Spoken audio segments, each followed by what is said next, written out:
Hello, everybody. This is Rita Lawrence, and I'm here to give you my version of the study guide to the science of getting rich, particularly geared towards parents, grandparents, those raising children, and those who want to make the most of themselves in all areas of life.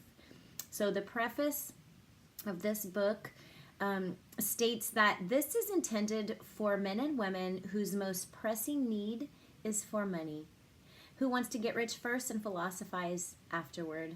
Now, this is basically, simply put, faith.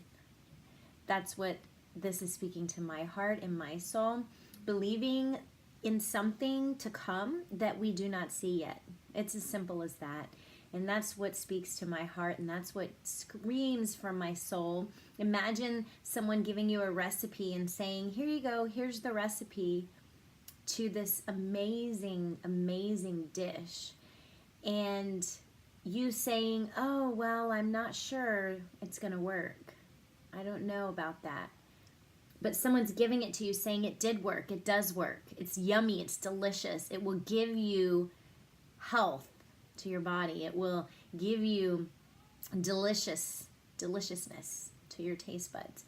But if you never put it into action, and if you never even read the recipe or attempt it, then no, it will not do that.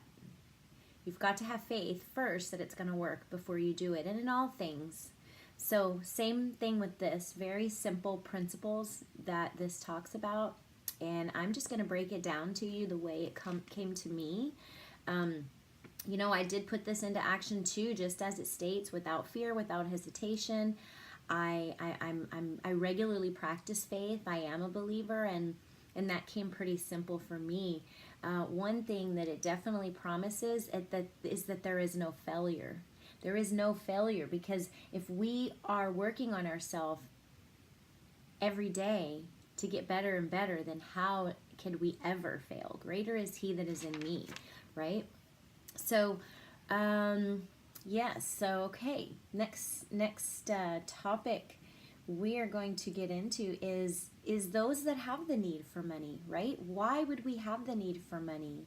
Well, to give. To give, the greatest blessing of ever is to give something to our children, to feed them, to give them the best home they could have, to give them the most comfortable beds and the cleanest environment that they could have. What parent ever said, I only want to give a little bit to my kids? I only going to give them a little bit. No. It is our greatest blessing to give abundantly, just as our Creator gives to us and has given us this recipe to success. Freedom is what that means for me and my family personally. So, I actually took the time to look back into the history of this book and some of the first people that put this into action, where this really came from back in the 1500s. And then, Wallace Wattles, who came before him, and even after him. I mean, all of the names we know of, like Tony Robbins, Jim Rohn. These have been people that have just simply taken these principles and put them into action. Rhonda Byrne, her movie The Secret, and how she created over 300 million already now from that, and how that's made, these principles have made her rich beyond measure. But now let's talk about you, and let's get into what you're looking for. So first of all, what do you need and what do you want? You've got to have an answer to that. The object of life, as stated here in this very first chapter called The Right to be Rich, is development, is growth. And we know that a perfect example of childbirth and life all together. We are born as an infant and grow throughout our lives. Then we ourselves have more infants and then help them to grow in their lives. And one of the things that this has inspired me so much during this season is in raising my children and parenting. What came out to me was, how can I train them up to be all they can be in their mind, body, and spirit, to hear that whisper to their soul, to see their purpose in life, if I'm still struggling to see that within myself? And I decided to go through this and work on myself and work on me and work on being the best me that I could be. And this all came from that simple desire to be more and do more for my children and my family, my marriage, to make our home a happy home and a healthy home in all areas, rich beyond treasures, right? We are original. We are original mind, body, and spirit beings becoming what was put in our heart to do. The biggest thing that jumped out in this first chapter was that the word mind, body, and soul, or mind, body, spirit, was mentioned over and over again, and specifically the importance of balancing those and seeking growth and development and fulfillment in all three areas. There is not one greater than the other. I began my physical journey 42 years ago almost now when I was born.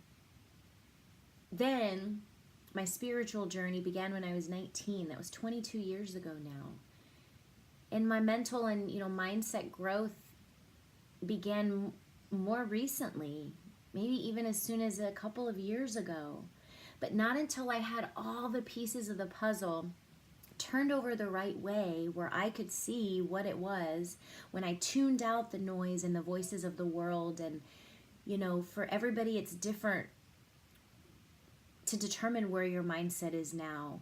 Usually it's based on how you were raised, your parents, your teachers along the way, friends, even yourself. What we put in our own mind is so vital to be careful with. So far, we're only what we've gotten previous to this moment, right? So now is the time to look into something new.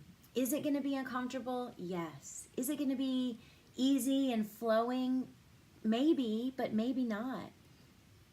It brought up a lot of breakthroughs in my life. It brought a lot of character defining moments. It brought a lot of the true desire to be who I truly am at my heart versus what anybody else expects me to be. We are not doing ourselves justice if we are just mirroring what our parents have done or what our teachers have told us to do in school. There is so much more out there. We're bombarded with knowledge, but where's wisdom? Where do we gain that wisdom?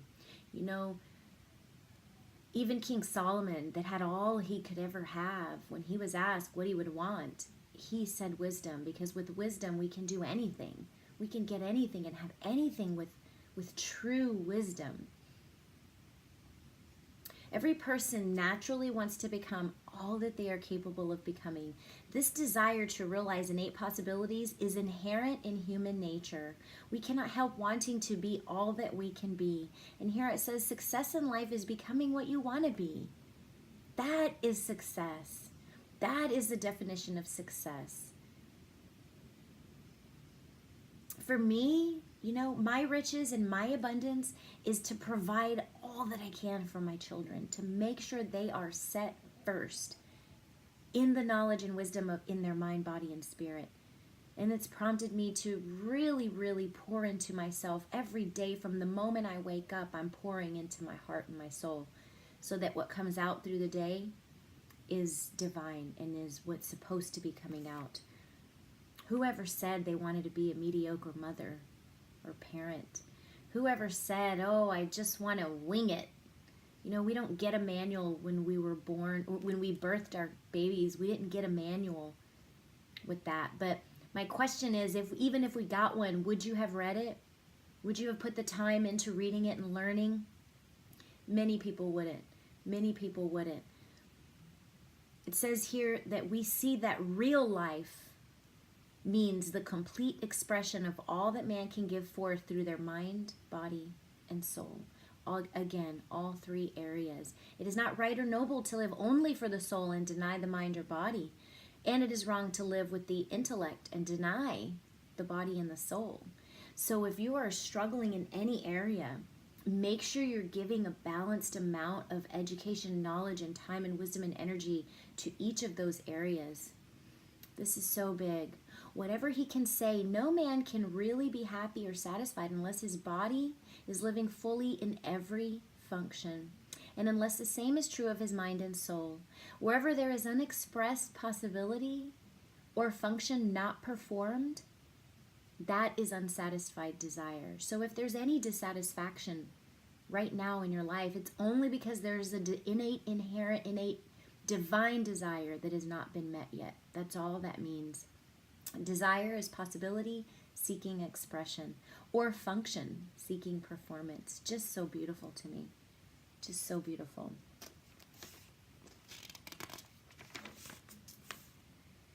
So the next sentence here I'm going to read really spoke to me on giving. A man's highest happiness is found in the bestowal of benefits on those he loves. Love finds its most natural and spontaneous expression in giving. And again, it brings me back to my children and my family, my husband. I want to give them the best mom they can have. I want to give them the best things they can have. The most abundant blessings.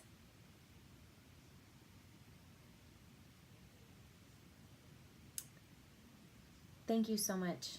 Thank you so much for being here. We'll end chapter 1 here. I've covered the major principles in this chapter, and I ask you to read the chapter yourself, to listen to the audios, and to pour yourself into the study of this book and to these principles, and then to ask for the discernment if you have confusion or if anything comes up that is uncomfortable and that is that you're unaware what to do.